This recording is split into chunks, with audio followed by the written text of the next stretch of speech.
আমাদের মুসলিম কি করেছে খালি ভিডিওটা দেখে যান, আর মা বেটা কি গল্প বলছে খালি শুনে যান। আচ্ছা মা, তাজমহল এত সুন্দর, তাজমহল কি আমরাই বানিয়েছি তাই না? না তো, যিনি বানিয়েছিলেন ওনার নাম সম্রাট শাহজাহান, উনি মুসলিম ছিলেন। ও আচ্ছা, তাহলে কুতুব মিনার নিশ্চয়ই আমরা বানিয়েছি? না না, উনিও মুসলিম ছিলেন, ওনার নাম কুতুবউদ্দিন আইবেক। তাহলে লাল কেল্লা নিশ্চয়ই আমরা বানিয়েছি? না, ওটাও মুসলিম শাসকরা বানিয়েছিলেন। তাহলে পুরাতন কেল্লা আমরা বানিয়েছি? না, পুরাতন কেল্লাও মুসলিমরা বানিয়েছে। তাহলে চার মিনার নিশ্চয়ই আমরা বানিয়েছি? না, চারমিনারও মুসলিম শাসকরা বানিয়েছে। মা, আমি শুনেছি ভারতের সবচেয়ে বড় ও পুরাতন রোড গ্র্যান্ড ট্রাঙ্ক প্রায় 3000 কিলোমিটার পর্যন্ত বিস্তৃত, সেটা তো আমরা বানিয়েছি।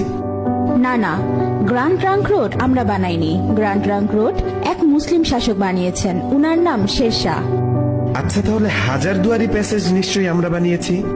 না বেটা, এটাও মুসলিম শাসকরা বানিয়েছে। আচ্ছা, তাহলে মুঘল সাম্রাজ্য আমাদের ছিল তাই না? না, মুঘল সাম্রাজ্য মুসলিমদের সাম্রাজ্য ছিল। আচ্ছা, জয় হিন্দ এই শব্দটাকে আমরা প্রথম তৈরি করেছিলাম? না, এটাও একজন মুসলিম প্রথম বলেছিল। আচ্ছা মা, সারে জাহা সে আচ্ছা হিন্দুস্তা হামারা এই শব্দটি আমরা প্রথম বলেছিলাম তাই না? না, এটাও একজন মুসলিম কবি লিখেছিলেন, উনার নাম ইকবাল।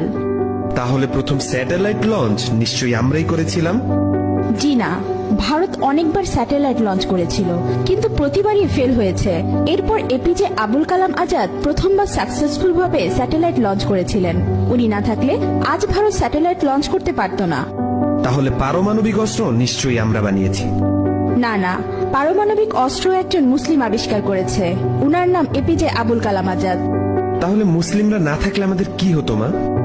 মুসলিমরা না থাকলে ভারত এক অন্ধকারাচ্ছন্ন দেশ থাকতো।